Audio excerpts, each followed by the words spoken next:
Hello students, last class में हमने बात करी थी इलेक्ट्रोकेमिस्ट्री का टॉपिक था कौन सा हमारा कोरोजन। उस कोरोजन को हमने डिटेल से पढ़ लिया था। उसके बाद आज हम पढ़ेंगे क्या नाम से एनसीईआरटी की कुछ प्रॉब्लम्स हैं, मतलब प्रॉब्लम्स तो हम नहीं बोल सकते, उनको क्या है एग्जाम्पल्स हैं और कुछ एक्सरसाइज क्वेश्चंस हैं और बीच में कुछ जो छोटे छोटे क्वेश्चंस आते हैं उनको मिलके आज की क्लास बनाई है ताकि आपका एनसीईआरटी वाला पार्टीशन भी क्या होगा कंप्लीट हो जाए। तो स्टार्ट करते हैं हम आज अपना टॉपिक जो कि क्या है एनसीईआरटी प्रॉब्लम्स। तो आज का जो पहला जो क्वेश्चन है हमारे पास वो क्वेश्चन क्या है देख लीजिए। Represent the cell in which following reaction take place, मतलब कोई रिएक्शन है वो कंप्लीट हो रही है तो हमें क्या निकालना है उसका नेनसेट इक्वेशन के थ्रू सेल का ईएमएफ निकालना है, हमें electromotive force of the cell निकालना है। तो हमें पता है नेनसेट जो इक्वेशन होती है वो क्या होती है, E cell equal to E naught cell minus 0.0591 upon 2 log 10 की बेस केसी। केसी क्या होता है यहां पे इक्विलिब्रियम कांस्टेंट होता है। इसकी वैल्यू अगर पुट करना चाहूं तो रिएक्शन के अकॉर्डिंग क्या होता है प्रोडक्ट अपॉन रिएक्टेंट की बात करता हूं। तो प्रोडक्ट क्या है यहां पे Mg+2 और यहां क्या है 2Ag। तो Mg+2 मैंने यहां मेंशन किया Mg+2 और साथ में मैंने क्या लिखा यहां पे Ag का स्क्वायर अपॉन क्या आएगा मेरे पास रिएक्टेंट में मैग्नीशियम अवेलेबल है तो ये मैग्नीशियम और साथ में है मेरे पास क्या सिल्वर Ag+ जो का क्या है उसका स्क्वायर अवेलेबल। तो ये है हमारे पास क्या फॉर्मूला जो कि इस क्वेश्चन के अकॉर्डिंग मैंने लिखा है। बात करता हूं आगे इसके अंदर, देखो आगे सोल्व करता हूं। ई नोट सेल की वैल्यू कितनी गिवन है हमें 3.17। तो अगर मैं यहां वैल्यू पुट करूंगा तो क्या आएगा 3.17 माइनस 0.0591 अपॉन 2 log 10 की बेस। अब मुझे क्या करना है वैल्यू पुट करनी है। तो वैल्यू पुट करते हैं ध्यान क्या रखना है कि जिसकी कंसंट्रेशन हमें गिवन होती है वो क्या करते हैं केवल उसी को लिखे जाते हैं, बाकी को हम कंसीडर 1 करते हैं। तो मैग्नीशियम की जो कंसंट्रेशन गिवन कितनी है 0.130 डिवाइडेड बाय सिल्वर की कितनी है 0.0001 का स्क्वायर। ये हमारे पास वैल्यू अवेलेबल है। मान लो इसको और आगे सोल्व करता हूं तो क्या आएगा E इक्वल टू 3.17 माइनस इस मान लो 2 से डिवाइड करता हूं किसको 0.0591 को, तो आंसर कितना आएगा 0.0295। ठीक है, उसके बाद log 10 की बेस इसको सोल्व करूंगा तो कितना आएगा 0.130 डिवाइडेड बाय इसको अलग अलग लिखता हूं ना, कितना आएगा 10 की पावर -4 इंटू 10 की पावर -4। और आगे एक स्टेप में आगे बढ़ता हूं तो क्या आएगा E equal to 3.14 minus 0.0295 log 10 की बेस। ये 10 ये क्या है 10 का बेस, मतलब 10 क्या है बेस है और ये भी क्या है 10 बेस है। तो क्या होता है जब भी बेस सेम होता है तो उसकी पावर क्या होती है हमेशा 8 हो जाती है। तो क्या हो जाएगा यहां पे 0.130 अपॉन 10 की पावर -8। ये 10 की पावर -8 जब ऊपर जाएगी तो क्या हो जाएगी प्लस में हो जाएगी। सोल्व करके देख लेते हैं एक बार। E equal to 3.14 minus 0.0295 log 10 की बेस क्या आ जाएगा हमारे पास 0.130 को मैं हटा देता हूं ना इंटू 10 की पावर +8। जब इसको सोल्व करता हूं तो क्या हो जाएगा 100 से मुझे क्या करना है मल्टीप्लाई कर देना और यहां से 10 की पावर 6 बच जाएगा। तो सोल्व करता हूं आगे।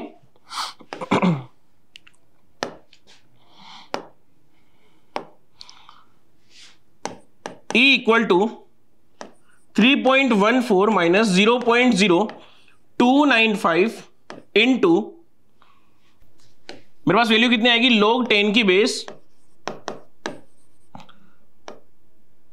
13 इंटू 10 की पावर 6।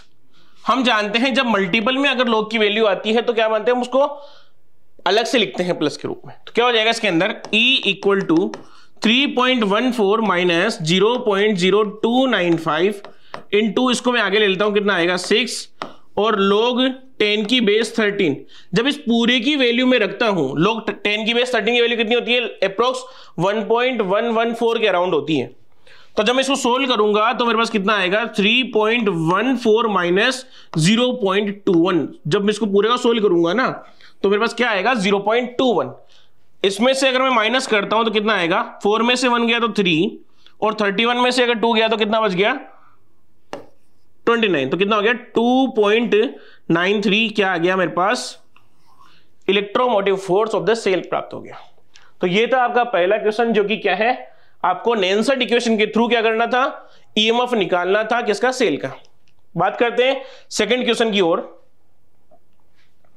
सेकंड क्वेश्चन क्या बोलता है, देखो कैलकुलेट द इक्विलिब्रियम कांस्टेंट। हमें क्या करना है, केसी की वैल्यू निकालनी है। किसके थ्रू निकालनी है, by the help of Nelson equation.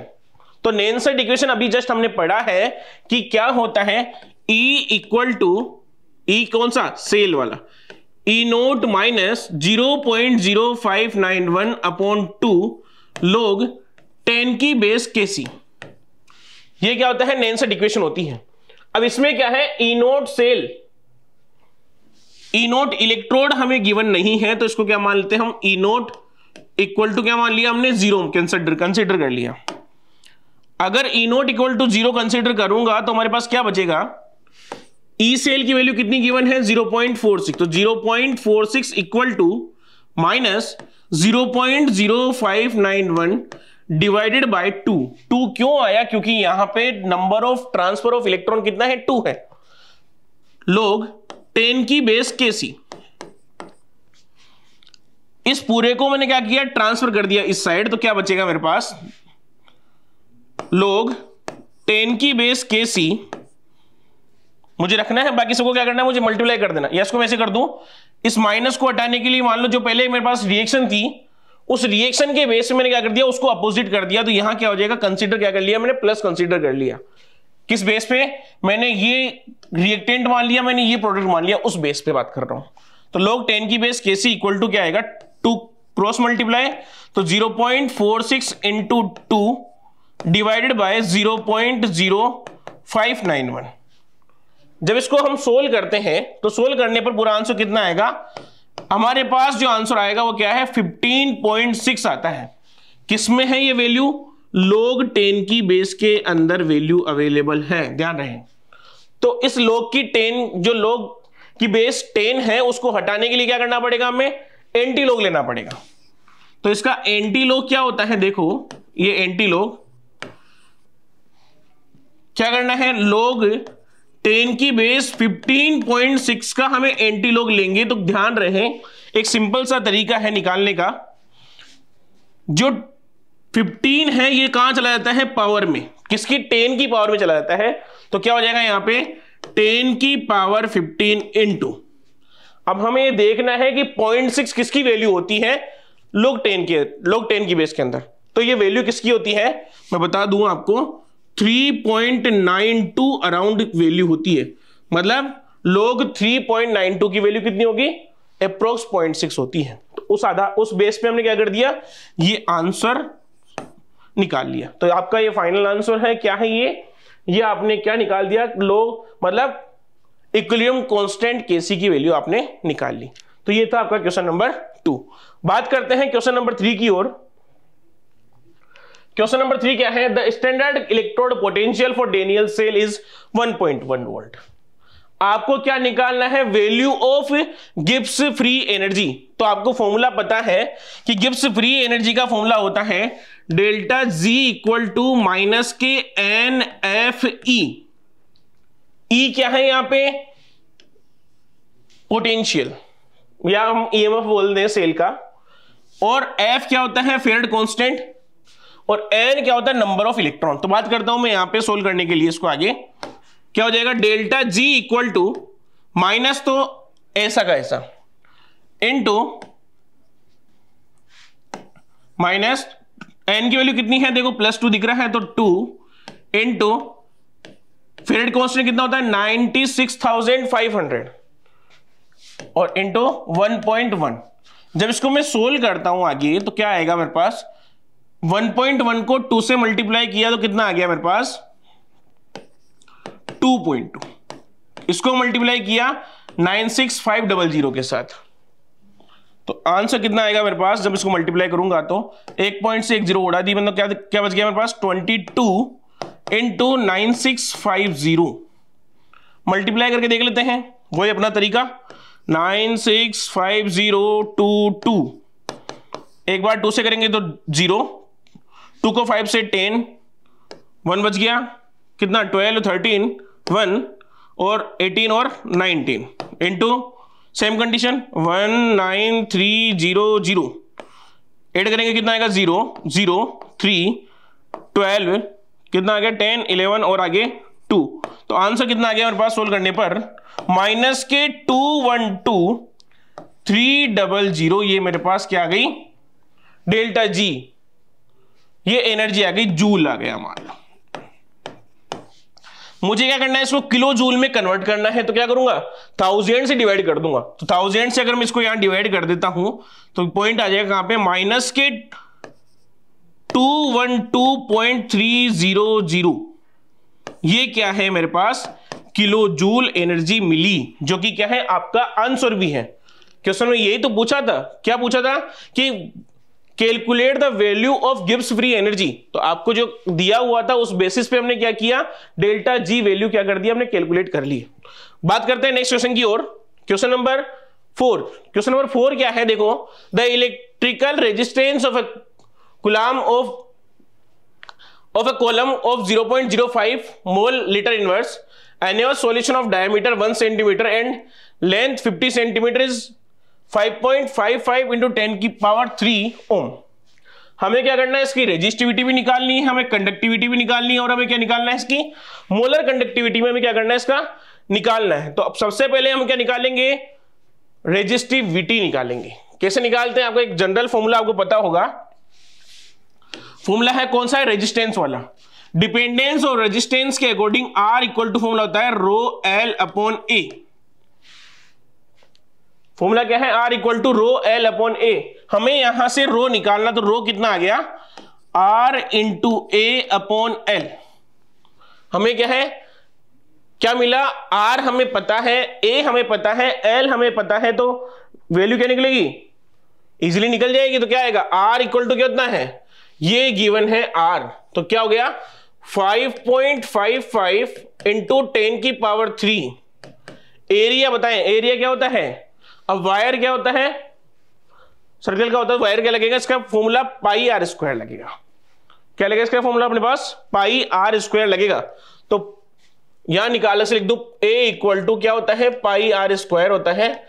पाई की वैल्यू कितनी होती है 3.14, और आर क्या है, आर देखो क्या है, लेंथ है, कितना है 50 सेंटीमीटर। तो इसको किसमें कन्वर्ट करना है, मीटर में कन्वर्ट करना पड़ेगा। तो कितना आएगा 0.5 का होल स्क्वायर। ये वैल्यू आगे तो यहां पुट करूंगा तो कितना आएगा 3.14 इंटू 0.5 का whole square divided by length. अब जो इसकी लेंथ है, जो इसकी लेंथ आएगी, वो लेंथ क्या आएगी अपने पास, वो तो हमें 50 सेंटीमीटर गिवन है। Resistance of A coulomb of 0.4, हाँ देखें ना, तो कितना आएगा इसके लिए, एक एल कितना आएगा अपने पास 50 सेंटीमीटर अपने क्या है गिवन है, 50 के अराउंड आ जाएगा। ए इक्वल टू क्या होता है, पाई आर स्क्वायर होता है, जो इसकी वैल्यू कितनी, पाई की वैल्यू 3.14, और जो आर है वो आर क्या होता है, डायामीटर का हाफ होता है। डायामीटर कितना दिया हुआ है 1 सेंटीमीटर, इसका हाफ कितना होता है 0.5 सेंटीमीटर। तो जब इसको मीटर में कन्वर्ट करूंगा तो क्या आ जाएगा मेरे पास, या उसको सेंटीमीटर में ही पुट कर देते हैं, मान लो इसको सेंटीमीटर में नहीं पुट कर दी वैल्यू, तो कितने आ गई 0.5 का होल स्क्वायर। क्योंकि हम लेंथ भी किस में करेंगे, सेंटीमीटर में ही पुट कर रहे हैं। तो अब जिसको मैं सोल्व करूंगा आगे की ओर, तो सोल्व करने पर मेरे पास क्या आएगा वो देख लीजिए, 5.55 इंटू 10 की power 3 into 3.14 into 0.25 divided by 50। ये हमें क्या है, कैलकुलेशन से हमें मिल गया है। अब का बात करते हैं इसका सोल्व करने पर आंसर कितना आएगा। तो इसको सोल्व करेंगे तो आंसर आएगा हमारे पास 87.138। इसका क्या है, रेजिस्टिविटी मिल गई आपको। जो क्वेश्चन हमें पूछा था उसकी रेजिस्टिविटी कितनी है 87.138। बात करते हैं कंडक्टिविटी की। तो कंडक्टिविटी का एक फॉर्मूला होता है, नाम सुना होगा आपने, कंडक्टिविटी क्या होती है? Reciprocal of resistivity. तो हमें इसकी वैल्यू पता है कितनी है, 1/87.138 इसकी वैल्यू है। तो जब इसको हम सोल्व करेंगे तो सोल्व करने पर हमारे पास वैल्यू आएगी 0.01148। ये क्या आई आपके पास? रेजिस्टिविटी की वैल्यू आ गई। और वैल्यू क्या रहेगी इसकी? Siemens centimetre inverse. ये क्या आ गई आपके? कंडक्टिविटी। ये रेजिस्टिविटी थी, ये क्या आ गया आपके पास? कंडक्टिविटी आ गई रेजिस्टिविटी के थ्रू। बात करते हैं next molar conductivity. Third point है अपना कौन सा? Molar conductivity. मोलर कंडक्टिविटी, तो मोलर कंडक्टिविटी का फॉर्मूला होता है, क्या होता है? मोलर कंडक्टिविटी का फॉर्मूला क्या होता है? कप्पा इंटू 1000 अपॉन सी। कप्पा इंटू 1000 अपॉन सी। अब यहां कप्पा क्या होगा? कप्पा देखो आपने क्या निकाली? कंडक्टिविटी निकाल ली, तो इसको क्या बोलते हैं? हम कप्पा बोलते हैं। तो सोल्व करने पे क्या आएगा? 0.01148 इंटू 1000 डिवाइडेड बाय सी। सी कितना दिया हुआ है आपको? देखो सी कितना गिवन है, ये रहा 0.05। जब इसको मैं सोल्व करूंगा तो सोल्व करने पर मेरे पास जो फाइनल आंसर आएगा वो फाइनल आंसर कितना आएगा मेरे पास? 229.6 सीमेंस सेंटीमीटर स्क्वायर और मोल इनवर्स। ये मेरे पास फाइनल आंसर आएगा। वापस देखते हैं एक बार बस, क्योंकि अच्छा क्वेश्चन है। देखो सबसे पहले क्या है? रेजिस्टेंस का फॉर्मूला लगाएंगे। R इक्वल टू क्या होता है? रो L अपॉन A होता है। यहां से क्रॉस मल्टीप्लाई करके हमें रो की वैल्यू निकालनी है। तो R हमें गिवन है 5.55 इंटू 10⁻3। उसके बाद A हमें क्या है? पाई R स्क्वायर से निकालना है। तो डायमीटर अगर गिवन होगा तो उसका हाफ करके हम क्या निकालेंगे? रेडियस निकाल लेंगे। उसके बाद हम क्या करेंगे? लेंथ से डिवाइड कर देंगे। तो जब ये हमारे पास उसका आंसर कितना आया? हमारे पास का आंसर आया 87.138 आ गया। नेक्स्ट हम क्या करेंगे? इस रिटर्न में कंडक्टिविटी हम निकालेंगे। तो क्या होता है? Reciprocal of resistivity is known as conductivity. तो इसका वैल्यू पुट करके आंसर निकाल लिया मैंने, 0.01148 निकाल लिया। नेक्स्ट है मोलर कंडक्टिविटी। तो मोलर कंडक्टिविटी की जब मैं बात करूंगा तो क्या आएगा? फॉर्मूला कप्पा इंटू 1000 अपॉन सी।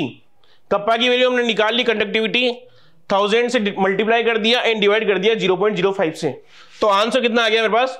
229.6 आंसर आ गया। बात करते हैं नेक्स्ट क्वेश्चन की ओर,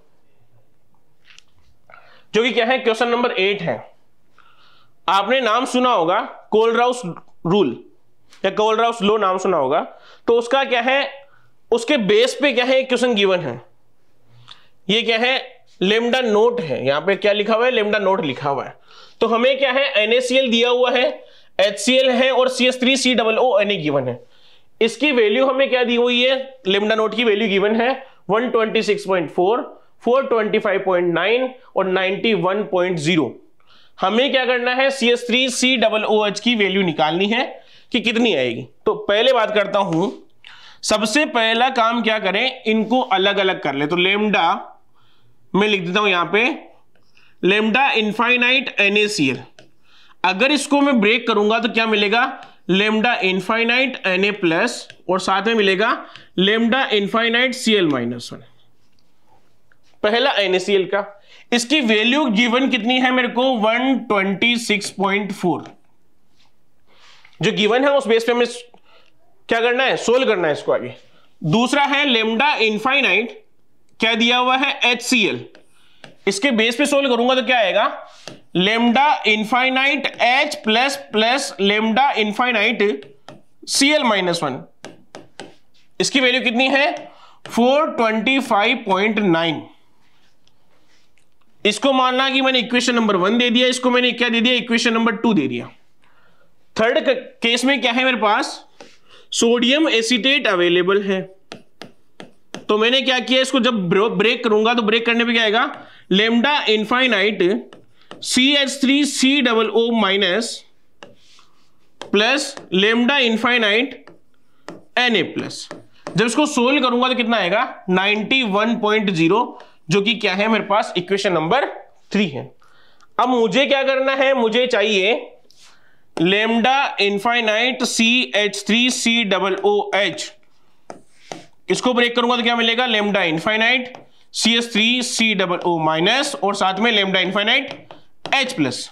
हम मुझे क्या चाहिए, मुझे ये चाहिए।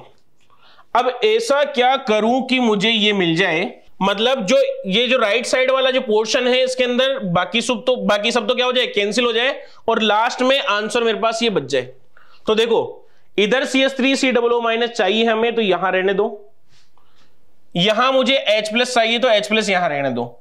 हमें क्या करना है, जो इक्वेशन नंबर 1 है उसको क्या करना है, उल्टा कर देना है। तो उल्टा कैसे करेंगे, उल्टा करने के लिए हमें क्या करना पड़ेगा, इसको चेंज करना पड़ेगा।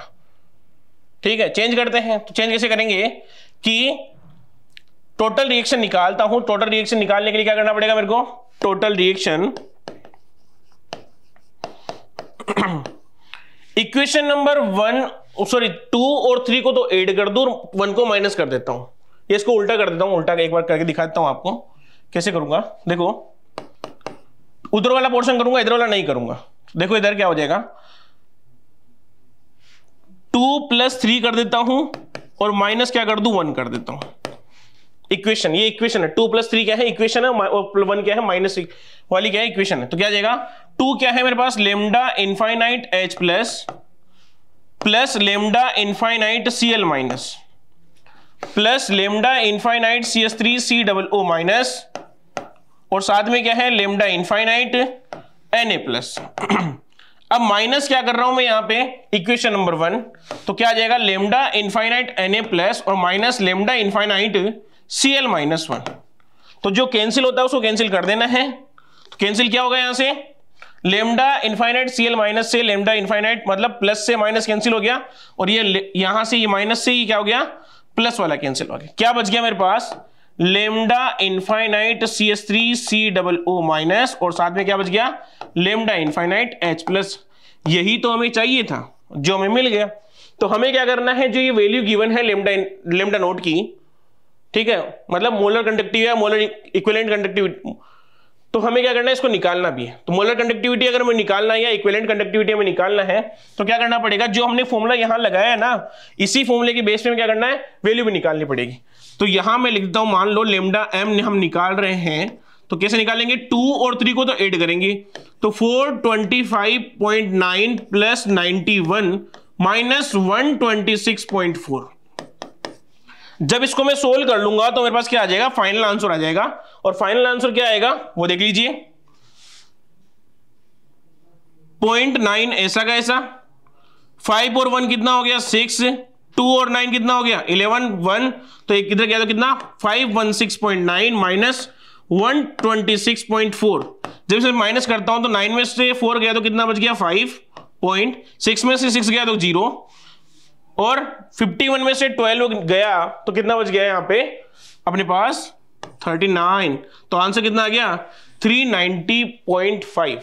ये आपकी क्या आ गया, मोलर कंडक्टिविटी या इक्विवेलेंट कंडक्टिविटी, जो कि क्वेश्चन ने पूछा था वो हमने निकाल लिया है। सबसे पहले मैं बता दूं वापस क्या करना है, सबसे पहले सबको ब्रेक कर दो जो गिवन है, उसकी वैल्यू आगे लिख दो, इक्वेशन लिखो। तो हमारा नेक्स्ट क्वेश्चन क्या था, क्वेश्चन नंबर 6 था। क्वेश्चन नंबर 6 क्या बोलता है, if a current of 0.5 ampere, मतलब कोई करंट है, कितना है, वैल्यू कितनी दी हुई उसकी, 0.5 एम्पियर दी हुई है, और उसका टाइम कितना हो रहा है फ्लो, 2 आवर के लिए किसी वायर के अंदर क्या कर रही है, फ्लो कर रही है। Then how many electron would flow through the wire, मतलब हमें क्या करना है, नंबर ऑफ इलेक्ट्रॉन कैलकुलेट करने हैं कि उस वायर से नंबर ऑफ इलेक्ट्रॉन कितने रिलीज हो रहे हैं या वहां से पास हो रहे हैं। तो एक फॉर्मूला होता है, आपने फिजिक्स में पढ़ा होगा कि जो I इक्वल टू क्या होता है, Q अपॉन T होता है। Q यानी क्या होता है यहाँ पे चार्ज, और T यानी क्या होता है, टाइम। Q यानी क्या हो गया, चार्ज, T यानी क्या हो गया, टाइम होता है। टाइम जो हम कैलकुलेट करते हैं किसके अंदर करते हैं, सेकंड के अंदर करते हैं। तो पहले तो जो हमें गिवन है ना, उसको वैल्यू क्या करनी है, जो यूनिट दी हुई ना उसको सेम में चेंज करनी पड़ेगी। तो पहला काम क्या करता हूं मैं, यहाँ पे क्या करता हूं, I इक्वल टू मैंने लिखा क्या, Q अपॉन T लिखा। तो Q यानी क्या होता है, एक और फॉर्मूला होता है Q इक्वल टू होता है नंबर ऑफ इलेक्ट्रॉन। Q ने क्या होता है, नंबर ऑफ इलेक्ट्रॉन, इलेक्ट्रॉन और ये क्या है उसके नंबर हैं, ये क्या है E चार्ज ऑफ इलेक्ट्रॉन है। बात करता हूं मैं आगे इसके अंदर Ne/T।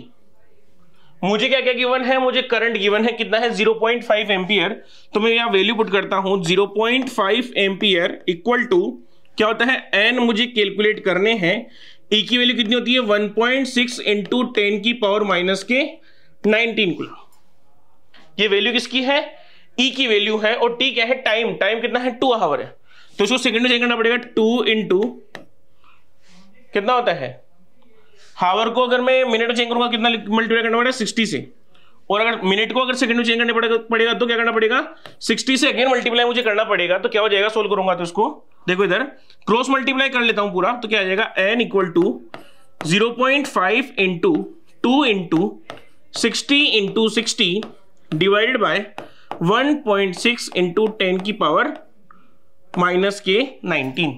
क्रॉस मल्टीप्लाई करने के बाद हमारे पास ये गिवन है। अब मुझे ये करना है, इसको आगे सोल्व करना है, तो सोल्व करने के लिए देखो आगे 0.5 को अगर 2 से मल्टीप्लाई करूंगा कितना आएगा, मेरे पास 1 आता है, तो सोल्व करूंगा तो N इक्वल टू हो गया 1 इंटू टोटल कितना आ गया 3600 अपॉन 1.6 इंटू 10 की पावर माइनस के 19 है। जब ये 10 की पावर माइनस के 19 ऊपर जाएगा तो किस में जाता है, प्लस में चेंज हो जाता है, तो क्या आएगा N इक्वल टू 3600 इंटू 10 की पावर प्लस के 19 अपॉन 1.6। बात में आई थिंक आपको। अब मुझे क्या करना है, ये जो है गिवन है मेरे को, तो यहां से एक पॉइंट हटाऊंगा तो क्या करना पड़ेगा, मुझे 10 क्या करना पड़ेगा ऊपर मल्टीप्लाई करना पड़ेगा, और ये 20 को भी क्या करता हूं मैं मल्टीप्लाई करता हूं, तो कितना आ गया N इक्वल टू 36, ये 20 ऊपर पावर बढ़ा दी कितना आ गया 21, और ये पॉइंट हटाऊंगा तो क्या करना पड़ेगा एक 10 से और मल्टीप्लाई करना पड़ेगा, ये आ गया 16। तो N इक्वल टू कितना हो गया 36 इंटू 10 की पावर 22 अपॉन 16। अब 16 में से क्या करना है अपने को कैंसिल करना, तो मैं इसको कैंसिल करता हूं 2 से, तो 18 टाइम, ये कितने टाइम हो जाएगा अपने पास 8 टाइम, फिर 2 से करूंगा तो 9, ये कितना आ जाएगा 4। तो अपने पास क्या आ गया सोल्व करने पर N इक्वल टू 9/4 इंटू 10 की पावर 22। जब इसको पूरा सोल्व करता हूं तो कितना आएगा, ये सोल्व करता हूं तो 2 टाइम 2.1 कितना हो गया 2.2 और 1 गया 2, तो 2.25 इंटू 10 की पावर 22 क्या है नंबर ऑफ इलेक्ट्रॉन्स है, जो कि इस क्वेश्चन के अंदर पूछा गया था। तो वापस बात करता हूं, सबसे पहले क्या निकालेंगे formula I equal to Q upon T। Q यानी क्या होता है नंबर ऑफ इलेक्ट्रॉन, मतलब ग्रुप ऑफ इलेक्ट्रॉन भी हम बोल सकते हैं, तो उसकी वैल्यू पुट करने पे क्या आ गया formula I equal to Ne/T। जब इसमें वैल्यू पुट करता हूं किसकी, करंट की 0.5 है, उसके बाद किसी वैल्यू पुट करूंगा मैं इसके अंदर E की वैल्यू, देन अपने क्या करना है 2 आवर लिखना है, 2 आवर को सेकंड में चेंज करना है, और हमें N की वैल्यू क्या मिली 2.25 इंटू 10 की पावर 22। ये था आपका क्वेश्चन नंबर 6। बात करते हैं क्वेश्चन नंबर 7 पे। क्वेश्चन नंबर 7 क्या दिया हुआ है, देखो given the standard electrode potential, मतलब आपको स्टैंडर्ड इलेक्ट्रोड पोटेंशियल गिवन है, arrange this metals in their increasing order of reducing power. इसको रिड्यूसिंग पावर में आपको क्या करना है, अरेंज करना है। तो आपको क्या ध्यान रखना है, आपने स्टार्टिंग पढ़ा होगा इलेक्ट्रोकेमिकल सीरीज पढ़ी होगी, अगर आपको वो याद है उस बेस पे आप कर लोगे आराम से। तो मैं इसको पहले बात करता हूं कि वापस बताता हूं कि इलेक्ट्रो केमिकल सीरीज होती क्या है। देखो इधर ट्रिक देखें आप यहां पे मैं लिखता हूं पहले,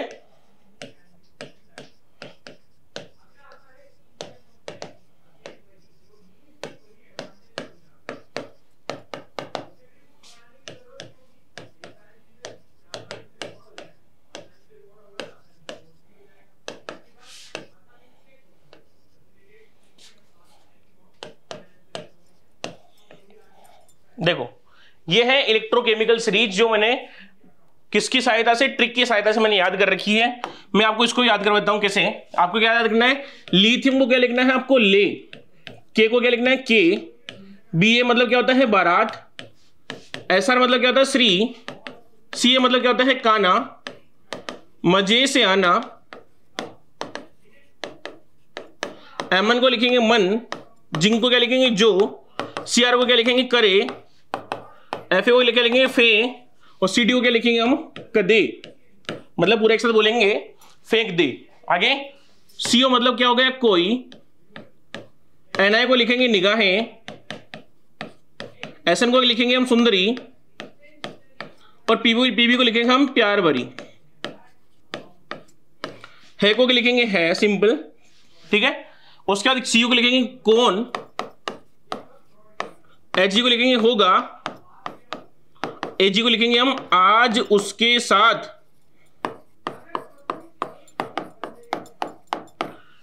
ये इस ट्रिक की सहायता से मैंने क्या कर रखा है, इलेक्ट्रोकेमिकल सीरीज याद कर रखी है। क्या है वापस बताता हूं, lithium, potassium, barium, strontium, calcium, magnesium, aluminium, manganese, zinc, chromium, iron, cadmium, cobalt, nickel, tin, lead, hydrogen, copper, mercury और सिल्वर।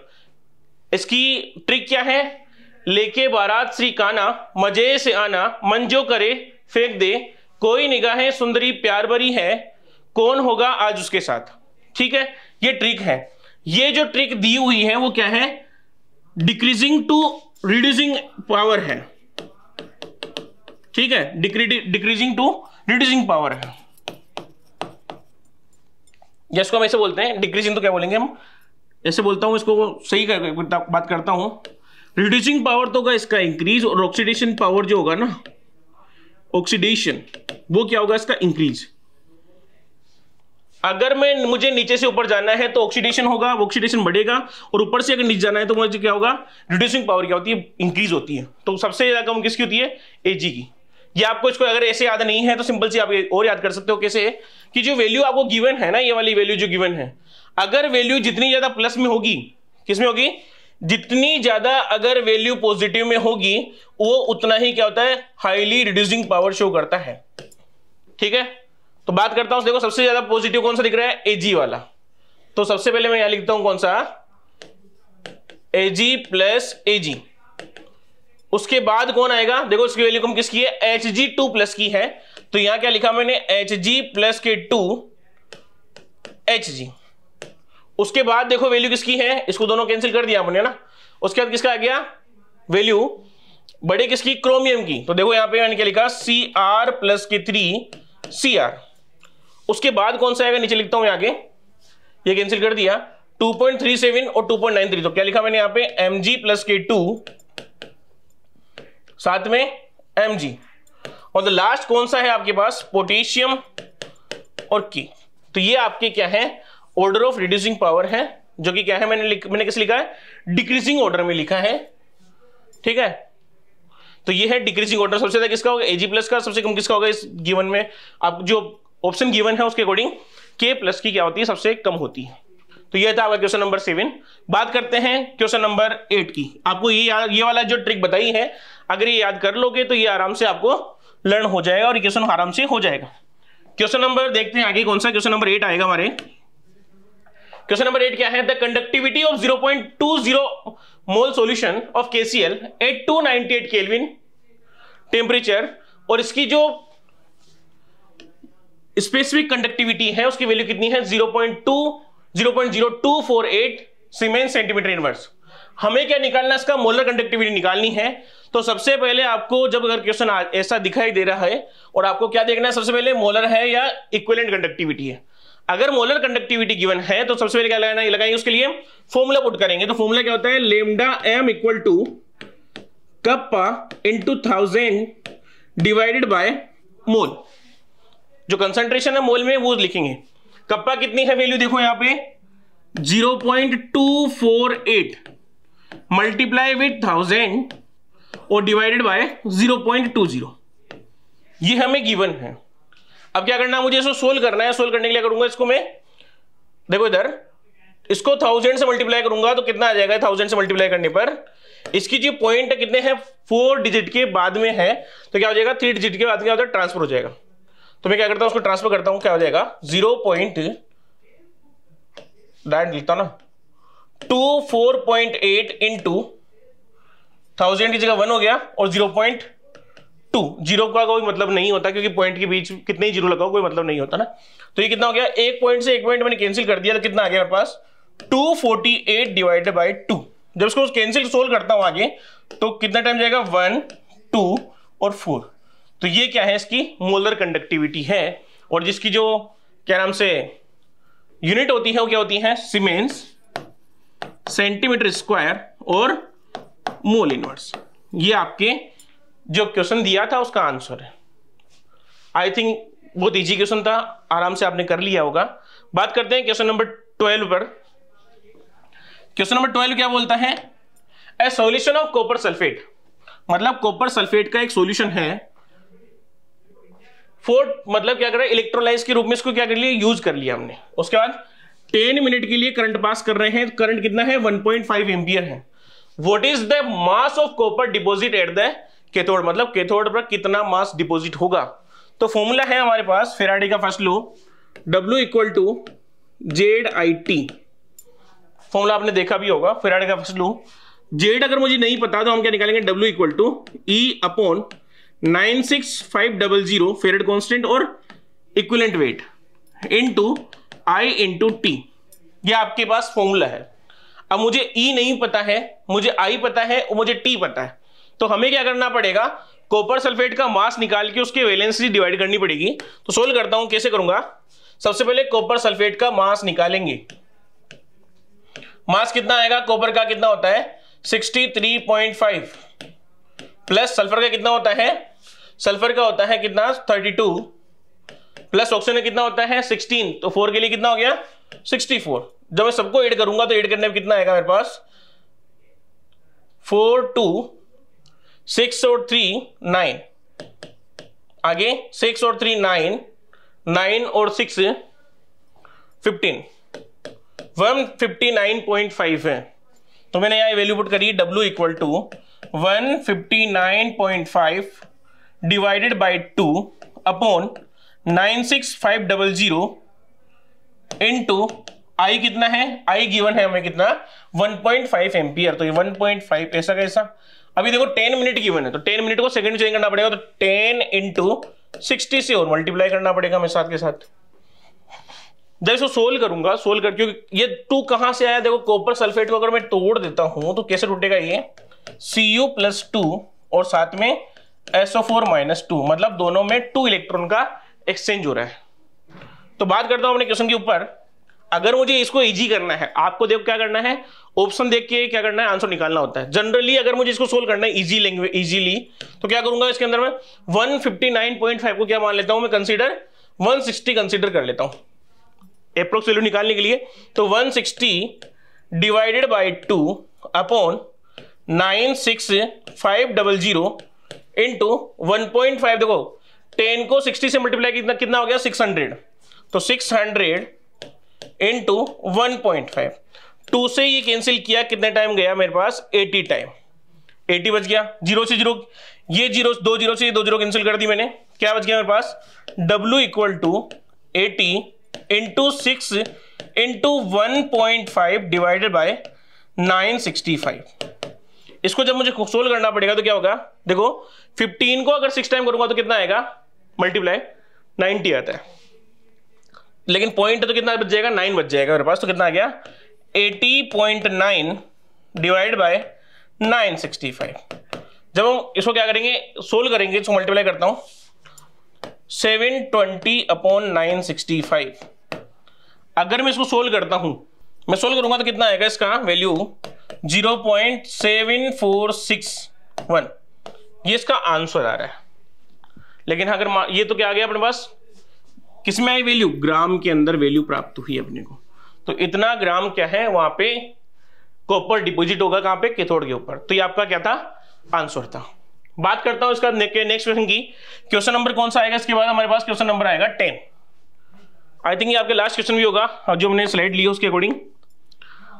तो क्वेश्चन क्या बोलता है, देखो what is the electrode potential, मतलब इलेक्ट्रोड पोटेंशियल क्या होगा किसका, अगर जिंक गिवन है इसकी वैल्यू गिवन है और कॉपर गिवन है मैं क्या, इसकी भी इलेक्ट्रोड की वैल्यू में गिवन है। तो आपको एक फॉर्मूला पढ़ा होगा आपने, क्या होता है, अगर मुझे इलेक्ट्रोड की बात करना है तो ई नोट इक्वल टू क्या होता है, ई नोट कैथोड माइनस ई नोट एनोड। ये एक फॉर्मूला है जिसको हमें क्या करना है, याद रखना है। ये तो फॉर्मूला हो गया। अब क्या करना है मुझे, देखो ध्यान रखने की बात क्या है, अभी कुछ देर पहले मैंने क्या बताई, इलेक्ट्रोकेमिकल सीरीज बताई। देखो मैं वापस बता दूं आपको, विद ट्रिक बताई थी मैंने। तो इसके अंदर जो ऊपर वाला होता है उसका हमेशा क्या होता है, उसका हमेशा ऑक्सीडेशन होता है, और जो नीचे जो होता है उसका हमेशा क्या होता है, रिडक्शन होता है। सिंपल सी बात देखो, तो हमारे पास क्या क्या गिवन है, हमारे पास जिंक अवेलेबल है, ये रहा जिंक, और हमारे पास क्या है, कॉपर। तो जिंक ऊपर आता है, कॉपर नीचे आता है, तो जिंक का क्या होगा, हमेशा ऑक्सीडेशन। तो ये तो आपको पहले मेंशन करना है कि हाँ जिंक का क्या होगा, यहां पे ऑक्सीडेशन होगा, ठीक, और कॉपर का क्या होगा, हमेशा रिडक्शन होगा। इस क्वेश्चन के अकॉर्डिंग बात कर रहा हूं, ये वैल्यू चेंज भी हो सकती है, अगर इलेक्ट्रोड चेंज हो जाएगा तो ये वैल्यू भी चेंज हो जाएगी, जरूरी नहीं है ना। यहां पे जिंक का क्या हो रहा है, ऑक्सीडेशन, और कॉपर का क्या हो रहा है, रिडक्शन। ध्यान रखने की बात है, एनोड पे ऑलवेज आप क्या करोगे, ऑक्सीडेशन करोगे, और कैथोड पे क्या लिखोगे आप, हमेशा रिडक्शन की वैल्यू पुट करोगे। ये तो ऑलवेज ध्यान रखना है आपको, दोनों चीज। पहली चीज तो आपको कंसीडर कर ली कि जिंक और कॉपर में से किसका ऑक्सीडेशन होगा और किसका रिडक्शन होगा, देख के कभी पता नहीं चले, है ना, क्योंकि क्या होती है, अपोजिट हो जाती है। ध्यान रखने की बात है, देख के कभी चेक नहीं करें कि किसका ऑक्सीडेशन हो रहा है, किसका रिडक्शन हो रहा है। देखो यहाँ पे जिंक को अगर मैं जिंक देखूंगा तो Zn+2 किस में जा रहा है, जिंक में जा रहा है, तो मतलब ये क्या है, रिडक्शन के रूप में लिखा हुआ है, लेकिन हो क्या रहा है, इसका ऑक्सीडेशन हो रहा है। ध्यान रखने की बात, तो जिसका ऑक्सीडेशन होगा वो हमेशा कहां आएगा, एनोड पर, और जिसका रिडक्शन होगा वो कहां आएगा, कैथोड के ऊपर आएगा। ध्यान रखने की सिंपल सी लैंग्वेज, सिंपल सी बात है ना। उसके बाद अगर मैं बात करता हूं आगे, अब मुझे अगर ना वैल्यू पुट करनी है, तो E naught equal to E naught, cathode में किसकी वैल्यू पुट करूंगा, मैं कॉपर की वैल्यू पुट करूंगा। ध्यान रहे, एक स्टार पॉइंट लिख लेना यहां पे, कि हमेशा जो वैल्यू पुट करूंगा ना, वैल्यू वो हमेशा किस में लिखना है, मुझे रिडक्शन के रूप में लिखना है। ध्यान रहे ना, वैल्यू किसमें पुट करनी है, हमेशा रिडक्शन में। करने चाहे दोनों में ऑक्सीडेशन में लिख सकते हैं, लेकिन हमें आपको ध्यान क्या रखना है, इजी तरीका, कि दोनों में हमेशा रिडक्शन की वैल्यू पुट करनी है। तो देखो अगर मुझे ई नोट कैथोड में कॉपर की वैल्यू पुट करनी है, तो देखो क्या क्या लिखा हुआ है, Cu/Cu+2, मतलब कॉपर टूट रहा है किसके अंदर, Cu+2 के अंदर, जो कि क्या है, गलत है। किसमें, ये किसमें दिखा रहा है, ऑक्सीडेशन को शो कर रहा है। हमें क्या करना है, इसका उल्टा करना है। उल्टा करते क्या हो जाएगा, ये Cu+2 और Cu में चेंज हो जाएगा, तो इसकी इलेक्ट्रॉन पोटेंशियल कितना आ जाएगा, प्लस, पहले प्लस था, अब क्या कर देना, इसको माइनस कर देना, तो माइनस के 1.71, तो वैल्यू पुट करूंगा क्या, माइनस के 1.71 माइनस, देखो जिंक की बात करता हूं, तो इसमें देखो +2 जिंक में, मतलब इसका रिडक्शन में लिखा हुआ है, तो ऐसे ऐसे वैल्यू पुट कर दूंगा 0.76। जब इसको पूरा सोल्व करता हूं तो कितना होगा, यहां भी माइनस है, यहां भी माइनस है, तो माइनस माइनस क्या हो जाएगा, दोनों को ऐड करना पड़ेगा माइनस के अंदर, तो क्या हो जाएगा, 6 और 1 कितना हो गया, 7, 7 और 7 कितना हो गया, 14, तो 14 का 4 और एक क्या कर दिया 0.2, तो माइनस के 2.47 वोल्ट आपके क्या आ गया, इलेक्ट्रोड पोटेंशियल आ गया है। तो ये था क्वेश्चन, कौन सा, मतलब इलेक्ट्रोड पोटेंशियल के बेस पे, जो कि हम नेमसेट समीकरण, नेमसेट जो इक्वेशन होती है उसके अंदर इसकी क्या करते हैं, वैल्यू पुट करते हैं और पूरा ईएमएफ निकालते हैं किसका, सेल का। तो ये था आपका क्वेश्चन नंबर 10, और यही क्या था, आपके लास्ट क्वेश्चन था आज का। इसकी जो नेक्स्ट क्लास आएगी, उस नेक्स्ट क्लास में हम क्या पढ़ेंगे, नीट के कुछ प्रीवियस ईयर क्वेश्चन पढ़ेंगे, जिसमें कुछ एम्स के क्वेश्चन भी हैं, और साथ में क्या है, नीट के जो 2023 में, 22 के अंदर, 29 में, 28 में, 27 में जो भी क्वेश्चन आ रखे हैं इस चैप्टर के, वो हम क्या करेंगे, नेक्स्ट क्लास के अंदर डिटेल से स्टडी करेंगे। तो आप भी साथ के साथ क्वेश्चन करना और देखना कि कितना में मैंने ये चैप्टर अच्छे से गेन किया है नॉलेज के रूप में। ठीक है, बात करते हैं नेक्स्ट क्लास के अंदर। Thank you.